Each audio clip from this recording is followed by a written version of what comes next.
Hello दोस्तों, आप सभी स्वस्थ होंगे, सुरक्षित होंगे और होना भी चाहिए। दोस्तों, हम आज के वीडियो में बात करते हैं अपना कि जो हमारा फर्स्ट ट्राइमेस्टर था वो हमने देखा पिछले वीडियो में कि हमें क्या क्या करना चाहिए, क्या नहीं करना चाहिए, किन चीज़ों का ध्यान रखना चाहिए। आज हम बात करते हैं कि सेकेंड ट्राइमेस्टर हमारी प्रेगनेंसी का मतलब तीसरे महीने के बाद से जो हमारा सेकेंड ट्राइमेस्टर शुरू होता है उससे लेकर आपका 9वें महीने तक हमें अपने भोजन में कौन कौन सी चीज़ें अब ऐड करनी चाहिए। क्योंकि हम जो हमारा पहला ट्राइमेस्टर था शुरू के पहले से तीसरे महीने, उस टाइम हमें वैसे ही काफ़ी चीज़ों की प्रॉब्लम फेस करनी पड़ती है, पेट से जुड़ी और भी तमाम बॉडी पेन, हेडेक। तो किसी किसी को बहुत ज़्यादा प्रॉब्लम होती है, किसी को तो कम होती है। तो अब जब हमारा सेकेंड ट्राइमेस्टर मतलब 3 महीने पूरे हो जाते हैं, उसके बाद क्या होता है, हमें उन प्रॉब्लम्स में काफ़ी बेटर फील होने लगता है, वो चीज़ें काफ़ी कम हो जाती हैं अब तीसरे महीने से। तो इसमें हमें और जो हमारी पेट से जुड़ी प्रॉब्लम्स होती हैं, पेट का टाइट रहना, गैस वैस की प्रॉब्लम, ये थोड़ी कम हो जाती हैं। तो इनसे क्या होता है कि अब हमारा तीसरे महीने के बाद जब हमारा चौथा महीना शुरू होता है, उससे लेकर 9वें महीने तक हमें अपनी डाइट में ऐसी कौन कौन सी चीज़ें अब ज़्यादा मात्रा में लेनी शुरू कर देनी है या ऐड कर लेनी है, जिससे कि हमारी बॉडी की कैल्शियम की, आयरन की, विटामिन सी की, प्रोटीन्स की, ये सारी ज़रूरतें पूरी हो जाएं और हमारी बॉडी में किसी तरह की कमी ना रहे। क्योंकि नेचुरल चीज़ें जो हमारी बॉडी को पूरा करती हैं वो ज़्यादा अच्छा होता है।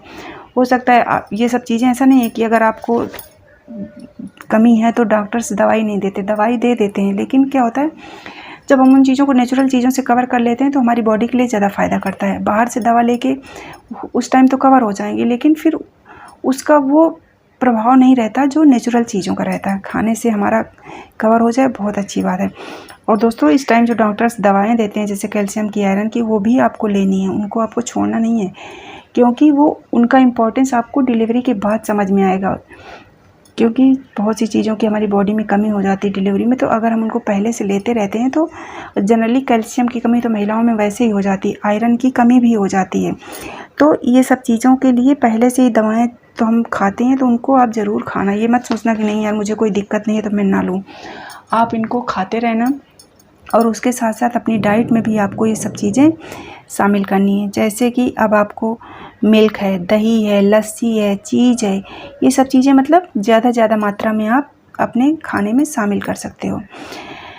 या जो डार्क ग्रीन पत्ते वाली सब्जियां होती हैं, जैसे पालक हो गया, मेथी हो गया, बथुआ हो गया, सरसों हो गया, इनको आप खूब खाइए और ये बहुत फ़ायदा करती हैं और कैल्शियम, आयरन की आपकी कमी पूरी करती रहेंगी आपकी बॉडी में। आपको और कुछ करने की ज़रूरत नहीं पड़ेगी। दूसरा, टोमेटो है, एप्पल है, बनाना है, आंवला है, मटर है, अनार है, ये चीज़ें आप खाओगे।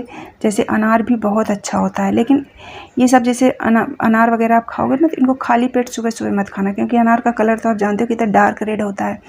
ये हीमोग्लोबिन बढ़ाता है, सब कुछ करता है, लेकिन होता है ना बच्चे को हम चाहते हैं कि हमारा बच्चा सुंदर गोरा चिट्टा हो, तो इसलिए इसको आप दिन मतलब सुबह खाली पेट के बाद दिन में कभी भी शामिल कर सकते हो। एप्पल आप खा सकते हो सुबह, बनाना ये है। और आंवला तो आप जानते हो विटामिन सी का कितना अच्छा स्रोत होता है, आप इसको खा सकते हो।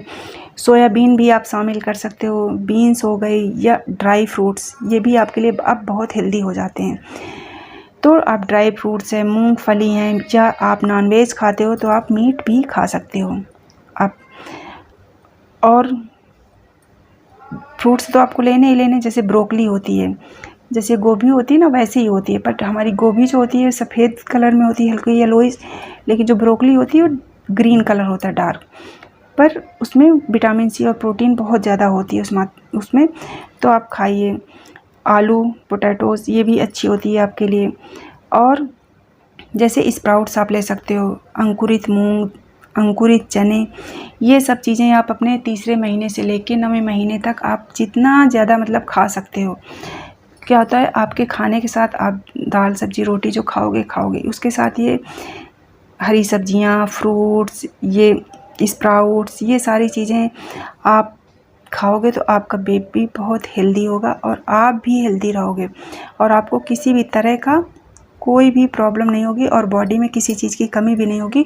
और इन सब चीज़ों से सबसे अच्छा ये होता है कि अगर आपको डिलीवरी हो जाती है तो डिलीवरी के बाद भी आप में बहुत ज़्यादा वीकनेस नहीं आ पाती। तो दोस्तों ये सब आपको सेकंड ट्राइमेस्टर से करना है, 3 महीने के बाद, क्योंकि 3 महीने पहले से तीसरे महीने में अगर हम इतना ज़्यादा हैवी भोजन लेंगे तो कई सारी प्रॉब्लम होने लगती हैं, क्योंकि हम शुरुआत में जब हम कंसीव करते हैं तो वैसे भी काफ़ी प्रॉब्लम्स होती हैं।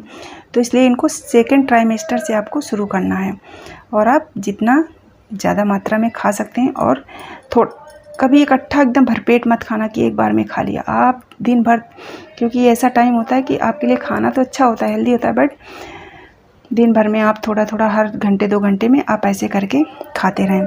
और एक चीज़ आपको क्या ध्यान देनी है कि जो 3 महीने बाद क्या होता है, आपका पेट हल्का सा दिखने लगता है, बड़ा हो जाता है। तो आप ढीले ढाले कपड़े पहनिए जिसमें आपको कंफर्टेबल हो और आपका बेबी भी कंफर्टेबल है। तो आप कपड़े ढीले पहनिए, और दूसरी चीज़ जो आप चप्पल वगैरह स्लीपर्स डालते हो वो बिल्कुल फ्लैट पहनिए, उनमें हील बिल्कुल भी नहीं होनी चाहिए। ये आपको ड्यूरिंग प्रेगनेंसी बहुत ज़्यादा हेल्प करते हैं, और आपका जो पोस्चर होता है वो मेंटेन रखते हैं। आप चप्पल पहन रखे हैं, स्लीपर्स डाल रखी हैं, तो आपका लेवल, आप बिना चप्पल के खड़े होगे तो या चप्पल पहन के खड़े होगे तो आपका पोस्चर एकदम वैसे ही मेंटेन रहता है। तो इसलिए आपको इन सब चीज़ों की ध्यान देनी है, और आप इन चीज़ों का ध्यान दे के आप अपने को और अपने बेबी को स्वस्थ रख सकते हो। थैंक यू दोस्तों।